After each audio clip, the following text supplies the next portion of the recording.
Saludos cordiales, gracias por acompañarnos. Este es el programa Hora 25. Finalmente el Ecuador conoció el denominado Plan Económico. Se esperaba con atención, y yo diría hasta con ansiedad, el anuncio presidencial. Se trata de definir la ruta por donde va a transitar el país en los próximos años. El propósito gubernamental es estabilizar la economía, mejorar la producción y generar empleo. Todo esto atendiendo la compleja situación que dejó el gobierno anterior. Los sectores empresariales han expresado su satisfacción por el contenido de este programa. Esto, como es natural, ha merecido críticas de los opositores que provienen del sector del correísmo, que afirman que el plan elaborado por el gobierno de Lenín Moreno es neoliberal. Es un propósito ambicioso, suena a un ideal cercano a lo perfecto. Su implementación se vuelve incierta y provoca dudas. Hay cambios tributarios interesantes, hay incremento de impuestos en seguros de salud y medicina prepagada, se mantiene el impuesto a la salida de las divisas, se elimina el impuesto anticipado a la renta. Se sabe entonces, a través de este mecanismo, de dónde se obtendrá, de dónde se sacará el dinero. Sin embargo, no se sabe con precisión cómo se reducirá el gasto público. No hay nada sobre el seguro social, tampoco sobre el rol del Banco Central. No se tiene claro cuál es o cuál será el rumbo nacional sobre acuerdos comerciales. La deuda sigue siendo un misterio a pesar del anuncio de una renegociación de créditos con la China. Entonces, estos temas son los que vamos a plantear esta noche aquí en nuestro programa, y la invitada es la ministra de Economía y Finanzas, María Elsa Viteri. Ministra, bienvenida, gracias por acompañarnos y vamos a empezar de modo inmediato. Como habíamos señalado, el tema de la deuda se vuelve central, fundamental. Para eso hay que saber cuánto debemos. Buenas noches. Muy buenas noches a todos los que nos acompañan. Gracias. A esta hora. En primer lugar, yo creo que es importantísimo hacer una pequeña aclaración a la introducción. Ya, claro. O sea, definitivamente no hay incrementos de impuestos. Lo que hay es liberación de algunas excepciones que se tenían. Pero hay creación de impuestos, por ejemplo, el impuesto a la medicina prepagada y a la medicina... No es creación. Antes no se cobraba el IVA, ministra. Pero eso es una excepción es una excepción. Adicionalmente, es que si vamos a tener que poner las cosas y los conceptos como son, si yo hubiera impuesto 2 puntos más, 14 puntos a tal o cual situación, entonces estamos creando. Ministra, yo no estoy creando. Está creando un impuesto no del 12% estamos creando. Estamos quitando una excepción de un impuesto que permanecía. Ministra, ¿sí? El tema de la deuda, porque vamos a hablar del tributo más adelante. Sí, porque después seguramente sí, vamos a tratar ese tema central. Así es. Se necesita saber la cifra de la deuda. ¿Cómo hacer? A ver, la cifra de la deuda en este momento, efectivamente hay una discrepancia, digámoslo así, debido a que ha surgido un anuncio por parte de la Contraloría con una revisión, ¿no? Y ellos han emitido un criterio de que la deuda es más allá de lo que debería ser o por ley está establecido. Yo creo que aquí el tema fundamentalmente también está en el tema de definiciones. Efectivamente, los pasivos que hemos encontrado a nivel general son bastante amplios, ¿no? Hay que manejarlos adecuadamente. Pero desde el punto de vista de la definición que actualmente habla el Código de Planificación y Finanzas Públicas, la deuda como tal no ha superado el 40%. Está por debajo de ese 40%. Está por debajo del 40%. Pero usted es partidaria de que este informe de la Contraloría sobre la deuda sirva como elemento sustancial, básico para cualquier cosa. Yo creo que el informe de Contraloría, desde el primer considerando, pone en el tapete una situación que es importantísima definir para todos los ecuatorianos. Y es precisamente qué es lo que corresponde al cálculo de la deuda, cómo debemos de calcularlo. Y mire usted, yo creo que se comienza o se introduce un aspecto que es fundamental. El hecho de decir, necesitamos establecerlo vía un porcentaje de dónde sale Claro. ese porcentaje, o es que necesitamos establecer factores que puedan en determinado momento ser los que determinen ese concepto. ¿Usted cree que es preciso preparar un proyecto de ley para que este techo, este límite, sea revisado? Yo creo que lo que tenemos que hacer en primer lugar es trabajar con ese programa de fortalecimiento, Ya. ¿verdad?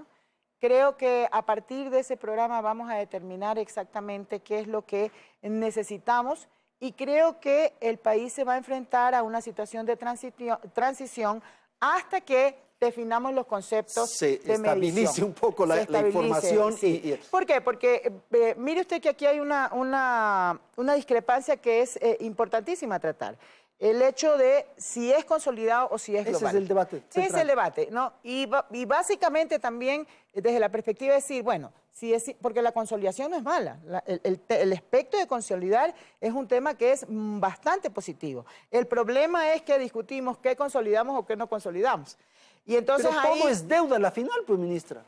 Claro, pero... ¿Lo consolidado o no lo consolidado? No, pero el problema es el criterio con que se determina. De hecho, yo me hago algunas preguntas que tendrán que salir en el momento en que se analicen las cosas. Por ejemplo, se dice que el IES no es parte o no debería ser parte de la consolidación, que los gobiernos autónomos descentralizados no deberían ser parte de la consolidación. Entonces yo pregunto, ¿por qué la Corte Constitucional acaba de ligar al Estado Nacional Ya. con el 40% del IES?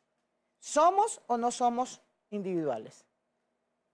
¿Por qué actualmente entre el 92 y 98% de los ingresos de los gobiernos autónomos descentralizados dependen del gobierno central? ¿Somos o no somos una sola cuestión?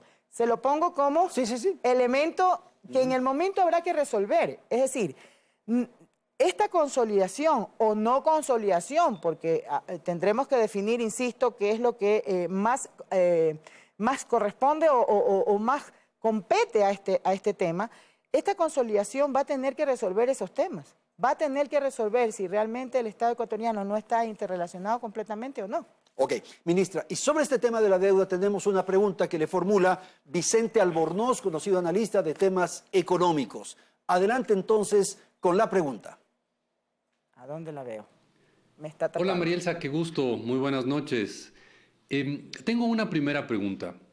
Cuando tú fuiste ministra en el año 2008, el Ecuador entró en moratoria, dejó de pagar unilateralmente su deuda pública. Esa fue una decisión que le costó muchísimo al país, una decisión que nos bloqueó el acceso a mercados financieros internacionales y que, entre otras cosas, nos llevó a que nos endeudemos en condiciones tan onerosas con los chinos. Hoy el Ecuador está muchísimo más endeudado que cuando fue declarada la moratoria cuando tú eras ministra. Quisiera conocer por qué sí hay que pagar la deuda que tenemos hoy y no había que pagar la deuda antigua. ¿Cuáles son las razones? Porque los mercados financieros internacionales están muy preocupados contigo en el puesto de ministra porque tienen susto que vuelva a haber otra moratoria de parte del Ecuador porque ahora tenemos mucho más deuda y que ha sido contratada con condiciones mucho más criticadas. ¿Por qué hay que pagar la actual deuda y por qué no había que pagar la vieja deuda? Bueno, está claro, porque la una es buena y la otra es mala, un poco. Bueno, primero hay que comenzar a decir que tan preocupados están de que esté yo que el embajador norteamericano me felicita por el programa. Que me invita para que conversemos en la mesa. O sea, qué casualidad. Pero no sé si eso le contenta o le preocupa a usted. No, a mí no me preocupa ni me contenta. Es algo que tiene que, es un devenir normal de los países. Sí, claro. Mire usted qué casualidad, ¿no, verdad? Mire qué casualidad que todos los que de alguna manera tienen que intervenir en el tema de financiamiento, resulta que nos felicitan. Pero bueno, ese es un pasar. Segundo, creo que hay un error fundamental y gravísimo, el decir que por las medidas que se tomaron o la solución que se logró, los ecuatorianos tuvimos cerrados los mercados. ¿Y entonces por qué nos endeudamos? Pues? ¿Pero ¿y con quién nos endeudamos? Entonces, ¿Y a qué costos nos endeudamos? Con los mismos que yo solucioné. Emitimos bonos exactamente igual. Entonces ahí yo no entiendo. No entiendo cómo yo pude haber cerrado los mercados si resulta que hoy la deuda comercial con los bancos comerciales está por encima de lo que yo le tomé, creo. Ahora, pero, ¿verdad? ministra, lo que Entonces, dice Vicente... es un error fundamental. Sí. Yo voy a contestar lo que le dice. Yo voy a contestar. Ok. Adicionalmente, el que haya sido más o menos cara, tampoco es un error fundamental, porque, a ver, básicamente lo que se dice es que el riesgo país es el que determina los puntos adicionales sobre bases, ¿no, verdad? Yo le pregunto, ¿el riesgo país depende de una acción del pasado? No. Depende de muchísimos factores y entre esos, cuán bien o mal se hayan manejado durante, déjeme decirle, después de más de 10 años de la solución. Pues. Justamente, mire usted que hace 2 días creo que fue publicitado, tuve un desayuno con los congresistas norteamericanos y el propio embajador norteamericano. Y él les explicaba y les decía que no se trataba de un solo factor y que definitivamente en el Ecuador habían condiciones que habían hecho durante todo este periodo poner condiciones negativas. En ningún momento ¿Usted cree que no afectó eso del default? Yo creo que el tema va por otro lado. El tema va por una condición de haber necesitado efectivamente los recursos del Ecuador. Segundo, de haberlo hecho en condiciones poco favorables. Es decir, tomar condiciones que no necesariamente iban por el lado del costo. Y le explico por qué. En determinado momento uno puede acceder a situaciones costosas. Ojo, una cosa son las condiciones que tienen que ver con el costo, que son los intereses básicamente, y el plazo en el sentido de que cuánto nos aprieta en el corto plazo la entrega. Y otra cosa son las condicionamientos o las cláusulas adicionales que hay. Como por ejemplo el hecho de cómo podemos salir o recomprar de esa deuda. Como por ejemplo el hecho de cuánto costaría si uno recompra esa deuda. O imposiciones que le pongan a un país. Y entonces el gravísimo problema que en todo caso habría que medir hasta qué nivel lo tenemos es precisamente cuánto margen de movimiento nos da esas cláusulas. Y justamente sobre eso tenemos otra pregunta que le quiero formular. A ver, pero déjeme terminar porque yo no le contesté. Porque el tema central... ¿Por qué esta deuda sí debe pagarse y por qué la otra no?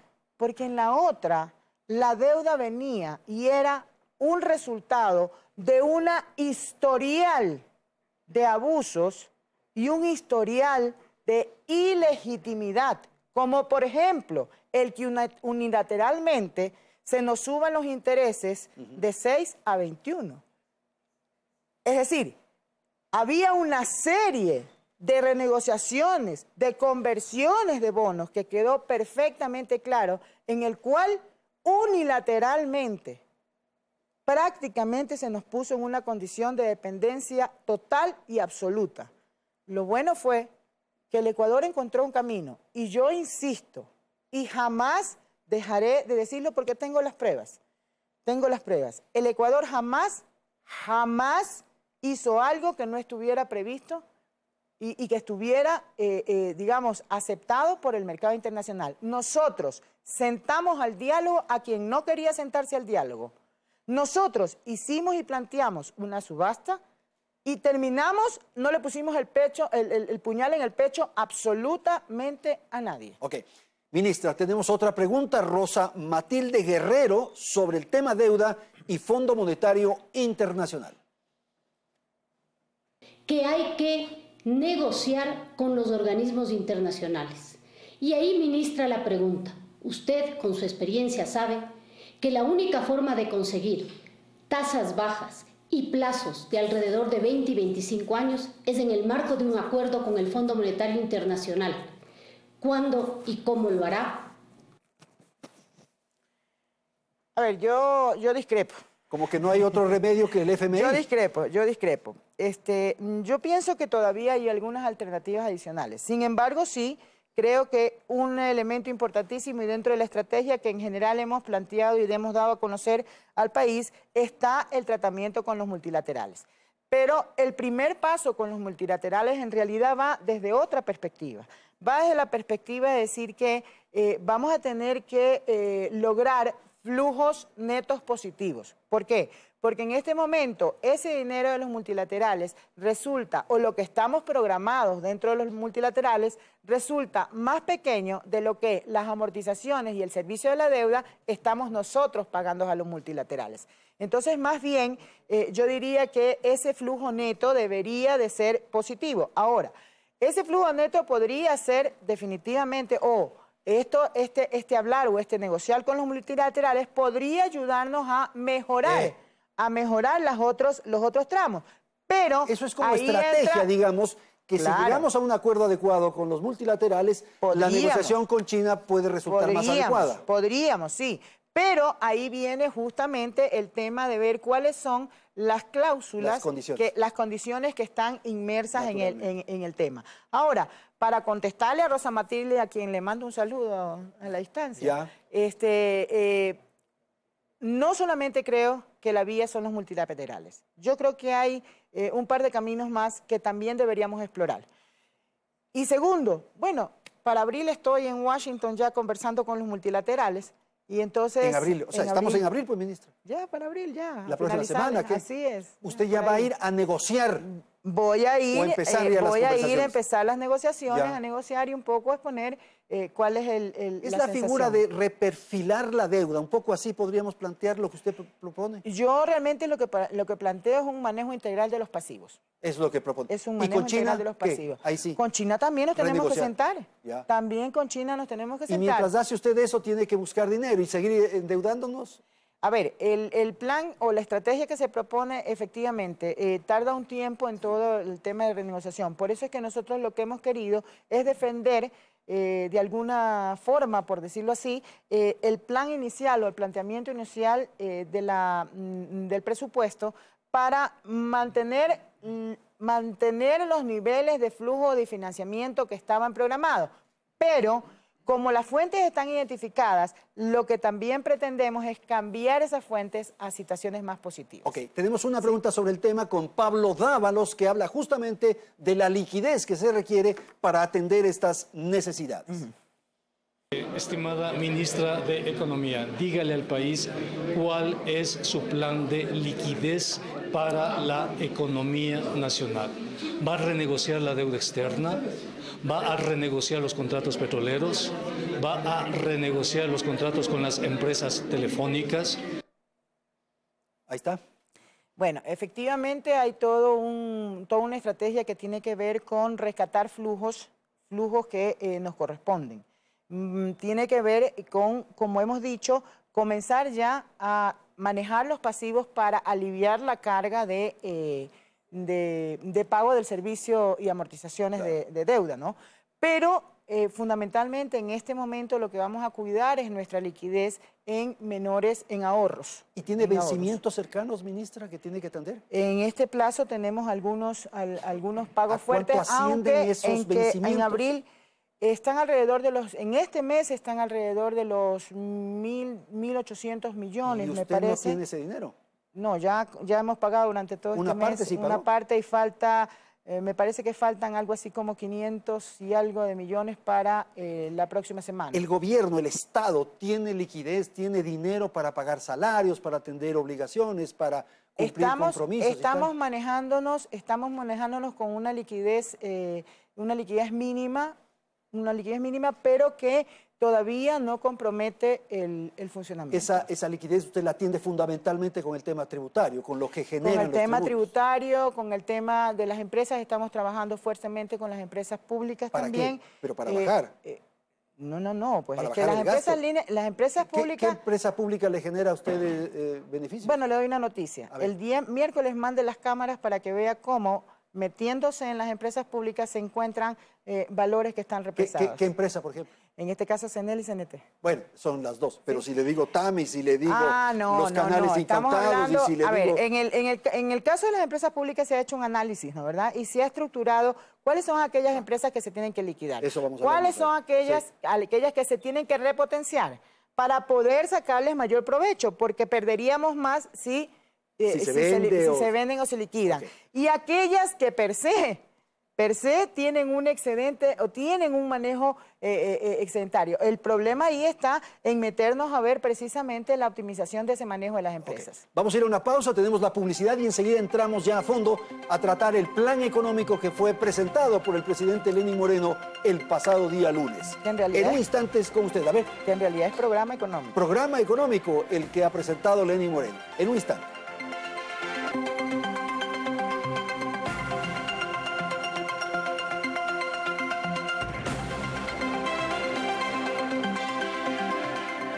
Continuamos con más de Hora 25. Hasta finales de abril, el gobierno entregará a la Asamblea un proyecto de ley urgente con reformas para aplicar las medidas económicas. El programa de estabilización fiscal y reactivación productiva está fundamentado en 14 medidas que giran en torno a 4 ejes: estabilidad y equilibrio fiscal, reestructuración y optimización del Estado, equilibrio del sector externo y sostenibilidad de la dolarización, así como la reactivación productiva. Con estos 4 ejes se prevé reducir el déficit fiscal del 5.64% al 2.47% para el 2021 y atraer inversiones en alrededor de $7.000 millones entre el 2018 y 2021. Uno de los elementos estructurales que el gobierno busca superar es el crecimiento de la deuda. Según analistas, si se consideran todos los pasivos del Estado y no solo la deuda consolidada, las obligaciones serían cercanas a los $70.000 millones. Justamente el primer eje de su plan económico busca disminuir el endeudamiento con mayor eficiencia en la recaudación tributaria y buscando mejores condiciones de financiamiento de la deuda y contratos petroleros y de preventa. Recaudaremos 810 millones adicionales entre el 2018 y el 2021. A partir de medidas de control tributario, se racionalizarán 5 beneficios tributarios, de más de 130 existentes. Esto significará 1.037 millones adicionales. El segundo eje del programa tiene que ver con la reestructuración y optimización del aparato estatal. Eliminaremos ministerios, secretarías, viceministerios, subsecretarías y coordinaciones generales. Hasta el 2020 suprimiremos 7 de las 22 empresas públicas de la función ejecutiva. Otro pilar es el equilibrio del sector externo y la sostenibilidad de la dolarización. Moreno anunció el incremento de aranceles para un máximo de 375 partidas por un plazo de un año. Con este plan económico se espera fortalecer las exportaciones con nuevos incentivos, como un proceso de amnistía tributaria para micro, pequeñas, medianas y grandes empresas. Representarán ingresos adicionales por $1.600 millones. También se eliminará el anticipo del impuesto a la renta en el 2019, así como la reducción del impuesto a la salida de divisas, aunque no detalló en qué porcentaje. Se devolverá el ISD y otros tributos a los exportadores que demuestren ingreso neto de divisas. Todas las nuevas inversiones que se lleven a cabo entre el 2018 y 2019 tendrán un tratamiento progresivo de incentivos tributarios. El último de los ejes está enfocado en la reactivación productiva, apoyándose en el sector privado. Moreno ratificó la meta de aumentar en 7 puntos el empleo adecuado, así como reducir la pobreza extrema por ingresos en alrededor de 5 puntos. Las acciones a tomar, que serán desarrolladas a través de 14 medidas, descartan un incremento de impuestos. Asimismo, se creará un nuevo marco normativo para incentivar la llegada de la banca internacional que financie créditos de inversión. Se racionalizará los costos a las transacciones de acciones para fortalecer el mercado de valores. Se reducirá la norma que responsabiliza a los accionistas de una empresa por las acciones del administrador y se establecerán nuevas modalidades de contratos laborales. Ministra, el tema fiscal se vuelve también central a esta hora. ¿A cuánto asciende el hueco fiscal en el presente periodo? Bueno, en este momento estamos en el 5 punto y algo por ciento, como lo hemos mencionado, el déficit. Comenzamos por un análisis de decir, bueno, ¿qué es lo que está en la proforma? ¿Qué es lo que está, más que proforma, presupuesto ya? ¿Qué es lo que está en el presupuesto? Y nos dimos cuenta que muchos de los ingresos que se habían previsto no iban a ser posible obtenerlos. Básicamente, lo que era la venta de bienes públicos. Eso no se logró, no se concretó. No se logró, y adicionalmente creo que se le puede dar otro giro para aprovecharlo como un apalancamiento en otro tipo de acciones. ¿Y el ingreso por vía tributaria sí atendió adecuadamente esa necesidad del presupuesto? El ingreso por vía tributaria efectivamente lo vamos a incrementar en 1.608 millones para poder manejar digámoslo así, completar lo que se había programado. De tal forma que partamos con lo inicial, partimos de lo mismo, digamos, como se había pronosticado al principio, que era uno de los principios sobre los cuales yo de alguna manera me comprometía a manejarlo, ¿no? Para poder entonces sí plantear una reducción paulatina. ¿Y eso entonces se va a lograr a través de qué medidas? ¿Austeridad, por ejemplo? ¿Reducción del gasto público? Lo primero, eficiencia. Lo primero, eficiencia en la recaudación. Ya. O sea, tenemos una serie de situaciones que nos impide recuperar todo lo que debe de ser aportado debería de pagarse. Entonces, en ese sentido, uno de los aspectos más importantes que tenemos también es el tema de los juicios que existen, ¿no? El incentivo que hay para generar juicios. Entonces, lo vimos desde la perspectiva. Primero, tomar medidas que eviten la elusión y la evasión de impuestos. En ese sentido, todo lo que es el tema de facturación electrónica, todo lo que es el tema de los perfiles, todo lo que es el tema de lograr, por ejemplo, una correcta valoración de los bienes importados, tiende, o mejor dicho, va a mejorar la recaudación porque vamos a tener menor diferencia. Y lo que tiene que ver con el tema de todos estos juicios que están o de todas estas personas que no han podido cancelar, aunque no tengan juicios, que en ese sentido, sí, claro, cancelar, entonces lo vimos desde dos perspectivas. ¿Pero esa figura de la condonación, usted cree que es adecuada? No es una condonación. Lo que estamos haciendo es una remisión de intereses, multas se perdonan las multas, los intereses, las multas y los recargos. Que no es condonación. Condonación es cuando usted elimina el capital. Okay. ¿Ya? Entonces vamos a ver. El tema es el siguiente. Esto fue planteado, o desde mi perspectiva primero, fue planteado en una visión de reactivación productiva. Y le explico por qué. Porque realmente los medianos, pequeños y micro son las personas que más sufren en momentos que estamos con recesivos, ¿no? Y son los mayores dinamizadores del empleo. Ese es un hecho. Entonces lo que queríamos era no solamente darle una remisión de intereses, porque ya en el pasado habían existido una remisión de intereses, claro que generalizada, ¿no, verdad? Sino que en este caso poníamos adicionalmente el hecho de dar un plan de pagos.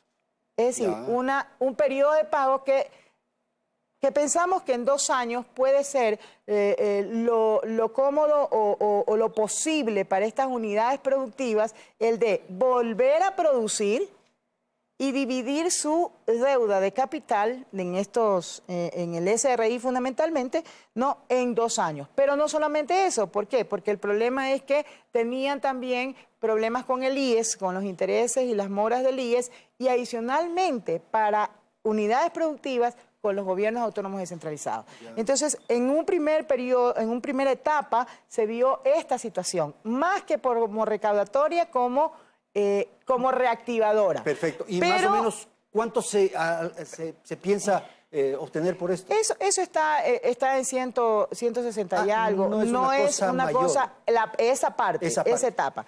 Y justamente, como veíamos la necesidad de generar un elemento recaudatorio, decidimos que deberíamos de ampliarle hacia las grandes empresas. ¿Y ahí a cuánto asciende? Y entonces ahí sí asciende a 680 o algo más o menos. A un 800, pero en total, con todas las medidas, se llega a 1.600 bueno, y algo, está bien, ¿no, verdad? Entonces, ¿qué vamos a hacer? En ese caso, lo que sí vimos es que estas empresas no iban, aquellas empresas que tuvieran juicios con el Estado, no iban a ser los que ya están con juicio no se benefician de esta acción o condonación. No, condonación no. Ministra, en el tema tributario, hay quienes señalan que hay ciertos asuntos que requieren explicación. Por ejemplo, el impuesto a la salida de divisas. Esto estaba planeado con la idea de reactivar al aparato productivo. Sin embargo, esta postergación de la reducción, ¿qué puede generar? ¿Qué puede provocar? Digamos, no hay una postergación. Lo que se está viendo es el mecanismo más adecuado para ir resolviendo o disminuyendo el ISD gradualmente. ¿Y por qué? Porque le cuento que yo, como soy como soy curiosa de buscar no los instrumentos fáciles, digámoslo así, como para que el público lo entienda. En economía hay instrumentos que son así como que están en la percha del supermercado, como por ejemplo el IVA, que entre paréntesis, tanto se habló de que iba a subir el IVA y ahora nadie se hace cargo de esas palabras. Y nadie dice, perdón, me equivoqué. Y llegaban al 16, al 15%. 16 aquí, y nadie dice, perdón, me equivoqué. Qué falta de caballerosidad. ¿No, verdad? ¿Qué no le parece? En todo caso, pero bueno, entonces en economía tenemos así esas cositas así que uno puede tomar. ¿De dónde se y evidentemente, no, yo me voy más por, no importa que cueste más trabajo, no importa que haya que trabajar más, pero si eso duele menos, hay que hacerlo. Entonces, comenzamos a ver una serie de situaciones y mire, yo todavía tengo que estudiar más a fondo ciertas cifras que, por ejemplo, me ha dado el Banco Central en términos de casos específicos de los flujos con exportaciones y de lo que realmente está entrando al país. No quiero pensar, creo que hay que pulir esa información y hay que meterse ¿qué idea le da más. hasta este momento? ¿Qué idea me da? Me da una idea de que hay un gran volumen de producción nacional a través de las exportaciones que aparentemente vamos a tener que verificar de mutuo acuerdo qué es lo que se debe quedar afuera y qué es lo que tiene que entrar. Con lo cual el impuesto a la salida de divisas, ¿qué pasa?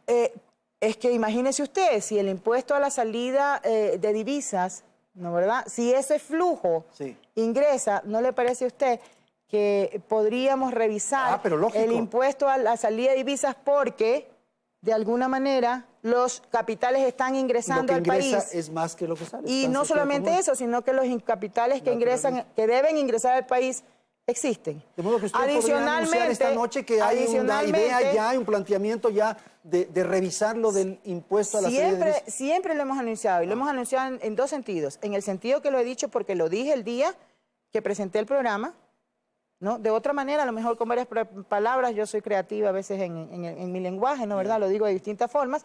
Y segundo, lo hicimos en la medida en que, en ocasión, mejor dicho, también de alguna forma hay que ver cuánto se exporta, cuánto se importa, y si neteamos y queda algo positivo, entonces paulatinamente interesante. Vamos a ¿Se podría revisar el ISD en base a esta información que usted tiene? Definitivamente. Ok. Vamos a conocer elementos adicionales en torno a la reacción que se produce en sectores empresariales sobre el programa económico que fue presentado el pasado día lunes. Natalie. El programa económico, pese a haberse presentado con casi un año de retraso y haberse pospuesto 2 veces, ha convencido en gran medida a los gremios empresariales, que aseguran es el momento de arrimar el hombro al gobierno para recuperar el ritmo del país.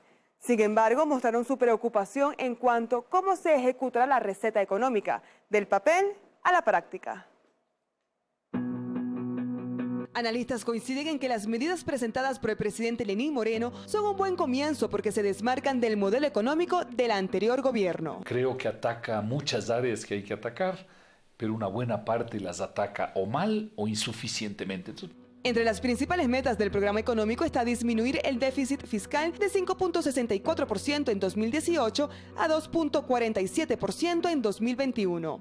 Sin embargo, para el economista Eduardo Valencia, esta cifra es irreal. Recalcó que el gobierno en su periodo ha crecido al 3%, que es una tasa cuestionable. Ninguno de los economistas serios del país admite que eso sea verdad. Partió de que el déficit fiscal es del 5.6% cuando todos sabemos que es más del 7%. Expertos financieros coinciden en que existen varios temas que son contradictorios dentro del programa económico. Por un lado, se habla de que se debe impulsar la productividad, pero suben los aranceles a los techos máximos. No es de ninguna manera aceptable decir que para precautelar la liquidez o la dolarización hay que pensar en subir aranceles, pues es un criterio absolutamente errado. El Ecuador necesita abrirse al mundo y entonces cuando tú dices voy a subir los aranceles, estás haciendo lo contrario de abrirte al mundo, te estás cerrando.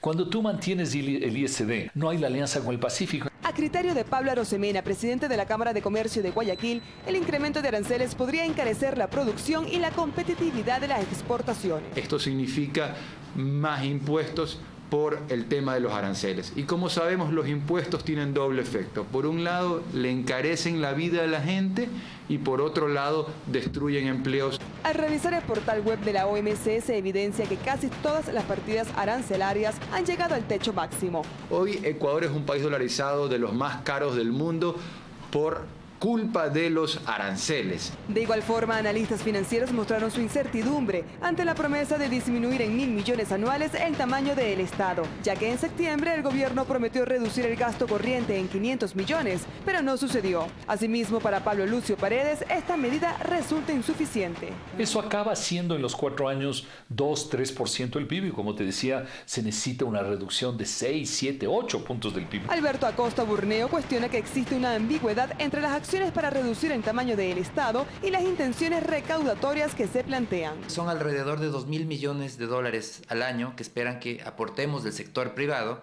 mientras que la promesa de reducción de gasto público es de apenas 1.000 millones. En cuanto al impuesto a la salida de divisas, Eduardo Valencia asegura que el mantener ese impuesto es una barrera al ingreso de dólares al país. No dijo que va a reducir el impuesto a la salida de divisas, dijo que lo va a hacer para un pequeño grupo de exportadores siempre y cuando entregue más divisas al país. En realidad es un impuesto a la entrada de divisas. En otro sentido, el gobierno pondrá en práctica una estrategia integral para renegociar la deuda pública y la preventa de los contratos petroleros. Sin embargo, a juicio de Eduardo Valencia, si los organismos internacionales no ven un plan de pago real, difícilmente accederán al refinanciamiento. China se aseguró muy bien de cobrarnos tasas muy altas, onerosas, y obviamente la veo muy difícil que China quiera salirse de esas condiciones tan favorables para ellos. Bueno, suponiendo si viniese, implica que los organismos tendrían que presentar volúmenes muy grandes de crédito para sustituir los compromisos con China. Y lo que van a hacer los organismos es ver la situación económica del país, van a hacer una evaluación, una auditoría de las cuentas nacionales y difícilmente van a confiar en ellas. Una experiencia de lo que estoy diciendo, porque no estoy hablando de memoria, es lo que acaba de hacer el Fondo Latinoamericano de Reservas, el FLAR. Una de las medidas del plan económico podría llegar a afectar a al menos 939.859 personas que tienen seguros de salud privados. Y es que entre la eliminación de los 5 beneficios tributarios del plan económico está el incrementar el 12% a los seguros y reaseguros, que por razones de política pública estaba con 0% de IVA. Para la Federación de Empresas de Seguros, el encarecimiento de las pólizas podría generar que las personas ya no contraten el servicio de seguros de salud privado, lo que pudiera colapsar la red de salud pública. Por lo tanto, se agravaría mucho más el problema actual, tanto en infraestructura para poder atender a toda esta gente y además de recursos, ¿no? Que conocemos que el sector público tiene un problema de financiamiento. Por su parte, el presidente del Comité Empresarial Ecuatoriano, Richard Martínez, mostró su apoyo al programa económico. Estamos planteando como sector empresarial que se estructure una mesa público-privada en este momento para avanzar en esa implementación. Una de las mayores incertidumbres de expertos económicos es sobre la viabilidad de la aplicación de este programa económico. Como acabamos de ver, señora ministra, en el tema que acabamos de plantear, los empresarios ven con satisfacción el programa, pero el tema de los aranceles resulta inadecuado. A ver, yo primero que nada debo decir que aparentaría este paneo, digámoslo así, sí, que se visualiza lo que es la opinión del Ecuador. No, es la opinión de algunos analistas que sabemos que definitivamente desearían eliminar al Estado, por ejemplo, en su actuación, entrar a lo mejor en una privatización total, es decir, de un corte o de un pensamiento completamente en un polo, en un polo. Yo debo decirle sinceramente que por el contrario nosotros todos los registros que tenemos a nivel de lo que ha sido la aceptación del programa económico ha sido excelente. Yo lo catalogaría inclusive como un programa que ha unificado al país.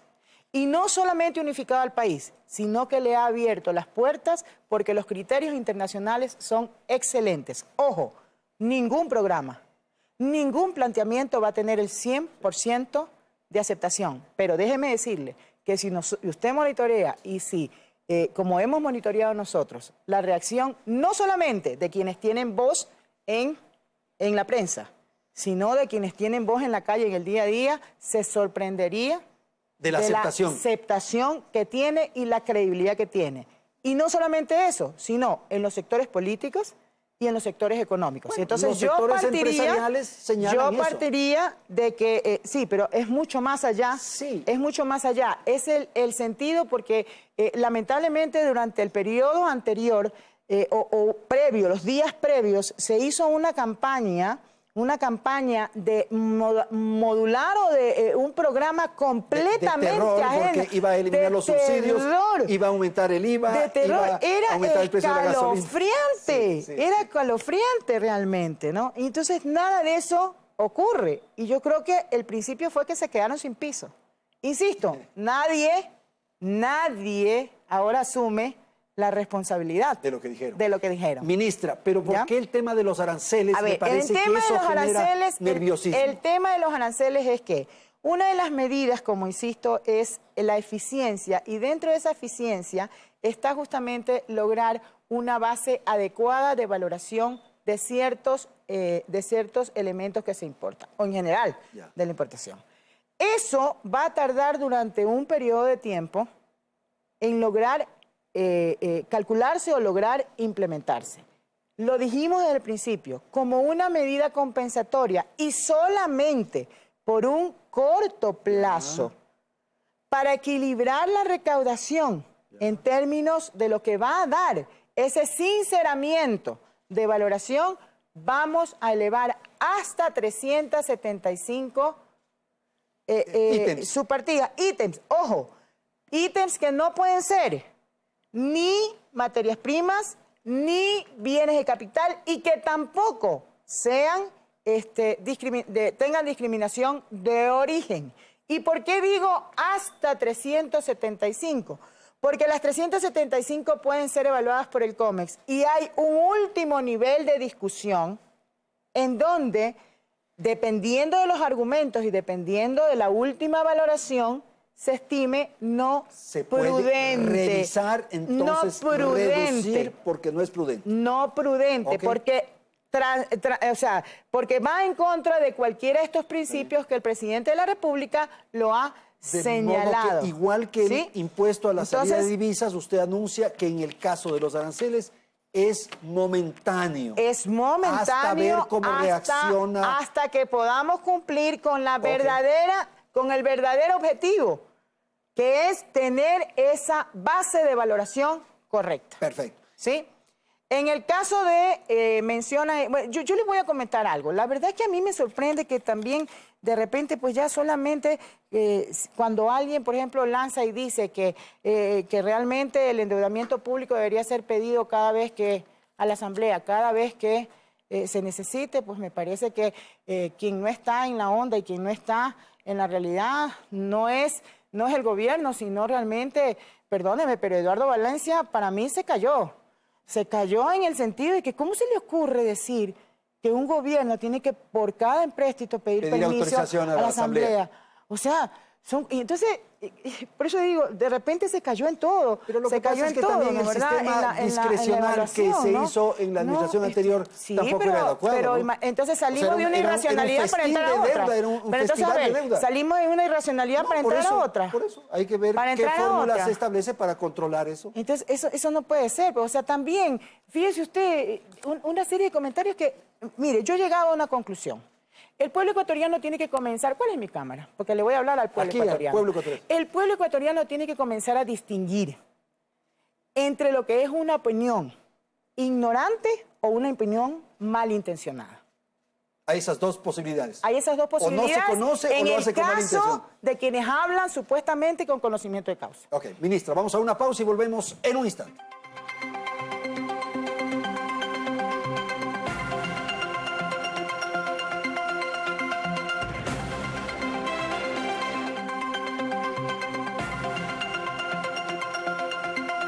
Nuestra tercera y última parte del programa y queremos ganarle tiempo al tiempo, ministra, en el tema de la reducción del tamaño del Estado, que nos quedamos de alguna manera trunco.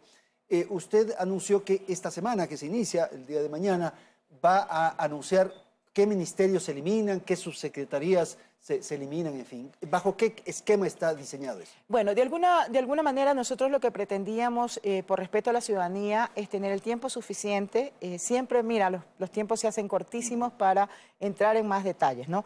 Y vale la pena retomar algo que es importante de lo que se nos quedó de la parte pasada, y es el hecho de la información de un supuesto aumento generalizado a lo que es el tema de seguros de salud. No es generalizado.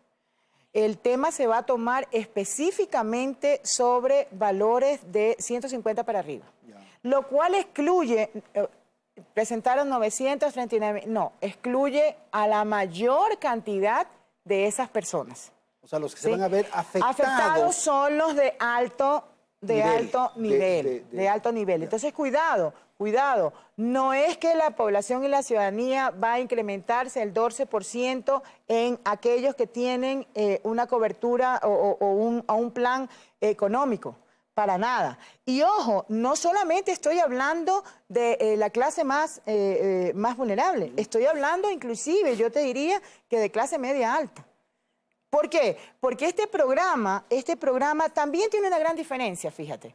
Nosotros sí tenemos una tendencia a proteger al más vulnerable, pero no solamente al más vulnerable, sino a todo el que ha creído en el país, a todo el que está trabajando en el país. Es decir, nosotros tenemos una visión mucho más integral del tema. ¿Sí? En el caso de la reducción del tamaño del Estado, en el caso de la reducción ¿qué del tamaño concepto se va a manejar? Yo decía que por el respeto a la ciudadanía que merece tener mayor detalle, dividimos en tres la presentación del programa. La primera parte, básicamente con el tema fiscal, del equilibrio fiscal. El martes 10, es decir, el siguiente martes, viene la explicación en detalle de todo lo que se va a hacer, no solamente en reducción del Estado, sino en optimización del Estado. Y la tercera parte, que es el siguiente martes, sería el martes 17, vamos a entrar en detalle con todo lo que tiene que ver con reactivación productiva. En el caso concreto de la baja, o mejor dicho, de la reducción del Estado, yo sí quiero dejar planteado un tema que aparentemente no se ha entendido bien. El tema no es eliminar al Estado. El tema es que el Estado tiene que hacer lo que le corresponde hacer con menores recursos, es decir, sin derroche. ¿Sí? Pero tampoco es el rol estelar que tenía el Estado en el gobierno de Rafael Correa. Vamos a hablar de eso. Eso es distinto a decir que el sector público no tiene o tiene que relegarse. Ahora, estás metiéndote con el tema ya y vámonos al siguiente factor que va a ser el 17 presentado. Que es el rol del sector privado. La economía, el motor de la economía. El motor de la economía tampoco necesariamente tenemos que decir que es netamente privado. ¿Y por qué? Porque evidentemente también el Estado tiene formas de aportar y de apoyar. Y hay cosas en las cuales lamentablemente siempre tendrá que apoyar y aportar. En el ámbito productivo muy poco o nada. Lo que no vamos a permitir es que se deje sin espacio al sector privado. Ok. ¿Sí? Entonces, vamos a reducir el tamaño del Estado y vamos a eliminar ciertos ministerios. Vamos a reducir aquello que esté de más o sobre gastos del Estado. Pero la tarea del sector público se mantiene. Se mantiene y tiene que cumplir. Tiene que cumplir. A mí me causa gracia, y lo decía en el intermedio, que analistas del mismo pensamiento, por un lado, como que se dividen la tarea, ¿no? ¿No, verdad? Entonces, por un lado dicen, uy, ya ven, van a pasar burócratas de un lado para otro. Y por otro lado dicen, uy, ya ven, van a sacar a todos los burócratas y ¿qué va a pasar con el empleo, no, verdad? Pues yo les digo lo siguiente. En primer lugar, la reducción del Estado, lo van a ver el día martes, está dirigida fundamentalmente a aquellos puestos altos de libre remoción. ¿Sí? Fundamentalmente está ahí. Por eso se habla también de la reducción de los asesores. El efecto que está calculado de reducción anualmente incluye las necesarias liquidaciones que en determinado momento tendrán que hacer para aquella parte, pequeña parte que tenga que eliminarse o porque esté duplicado o no. ¿Por qué? Porque la reforma incluye no solamente eliminación, en algunos casos también incluye la eliminación de la libertad administrativa que tengan y pasan a ser dependientes administrativamente de otros. Entonces, los equipos de trabajo se duplican y ya no van a ser necesarios. Ahora, desde el punto de vista del Estado, lo que nosotros, como para preguntarles al otro lado, a los que se dividen del otro lado, ¿no, verdad? Lo que nos interesa es generar alternativas de programas, alternativos de empleos, digámoslo así, para efectivamente evitar... nosotros tenemos una sensibilidad muy fuerte. Para nosotros, una persona que salga del esquema laboral, porque es una familia, familia. Es una familia que sufre. Entonces sí queremos de alguna manera entrar en la búsqueda de opciones para poder mitigar. Y las alianzas... Y adicionalmente, en la medida en que estimemos que hay mayores posibilidades de reactivación de la economía, evidentemente habrán también mayores plazas de trabajo. ¿Alianzas público-privadas, por ejemplo? Fíjese que yo no le llamo alianzas público-privadas, yo le llamo alianzas entre el sector público y el sector privado. ¿Y por qué? Porque de repente a veces se toman esquemas predeterminados que tienen condicionantes o formas específicas de hacer que a lo mejor no le conviene al país. Por ejemplo, y entonces ahí hay un gravísimo o un riesgo muy alto, que las asociaciones público-privadas se conviertan en un manto de lo que en realidad es la privatización. Ah, bueno, entonces, y privatizar nada. Y entonces no es así el tema. El tema o el concepto básico que nosotros defendemos es que puede haber un trabajo mancomunado entre el sector privado y el sector público. ¿Y eso qué significa? Asumir los riesgos por igual y asumir las ganancias por igual. Por ejemplo, el peaje en las carreteras, ministra. Es que puede ser. Por decir algo. O sea, una de las cosas que hemos planteado es que tenemos que evaluar las distintas formas. Lo que no puede ser es que ese contrato de peaje garantice al sector privado una ganancia cargándole todo el riesgo al Estado. Claro. A eso me refiero cuando digo que el tipo de alianzas público-privadas entre el sector público y el sector privado que busca el gobierno nacional es que comparta los riesgos y que comparta las utilidades. Pero usted el martes va a anunciar la reducción o la eliminación de ministerios. A lo mejor no solamente yo. A lo mejor van varios a anunciar, el tema, ¿no, verdad? Y para ponernos ya al próximo martes, al siguiente martes, en el afán de ver cuál es el rol del sector productivo, las exportaciones tienen un rol fundamental. ¿Usted es partidaria, por ejemplo, de incorporarnos a la Alianza del Pacífico? Yo creo que se tiene que medir realmente cuáles son las ventajas y desventajas que podría ocasionar esto. Ya. Me parece que el Ecuador está, y dada la situación del mundo entero, está en una posición de responsabilidad de evaluar a qué asiste y a qué no asiste, o si asiste a todos. A todos. Que es otra de las opciones. Que es otra de las opciones. Lo cual es un acuerdo con los Estados Unidos, un acuerdo con México, yo siempre he sido partidaria, y lo dije desde hace mucho tiempo atrás, he sido partidaria de que este es el momento de abrir los abanicos. O sea, este es el momento de aprovechar todas las opciones internacionalmente. Creo que la historia nos ha dado para que nosotros nos preocupemos por las condiciones que nos imponen. A lo mejor es el momento de que el resto se preocupe de qué es lo que queremos nosotros. Y eliminar, reducir, para hablar en estos términos de economía, los prejuicios. De modo que señalar que este es un programa neoliberal.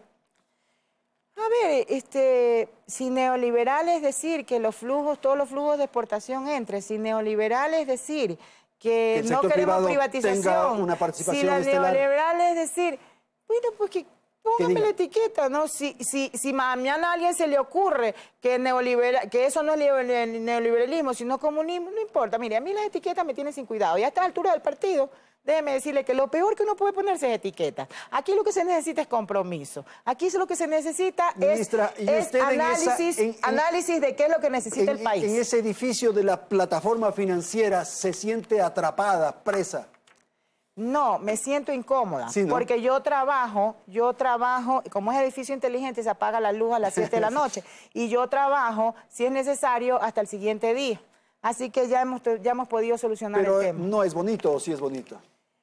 Mire, la verdad es que mientras yo tengo un escritorio donde analizar la situación, donde poder aplicar los conocimientos sin que estos sean recetas predeterminadas, sino que sean caminos para que en la realidad ecuatoriana yo pueda tomar decisiones, no me molesta mucho. Muchísimas gracias, ministra, por su comparecencia de esta noche. María Elsa Viteri, ministra de Economía y Finanzas, para hablar sobre algunos de los elementos que contiene el programa económico que ha sido presentado por el gobierno del presidente Lenín Moreno. Gracias por atender esta entrevista, este diálogo. Felicidades, Ecuador. Gracias a ustedes.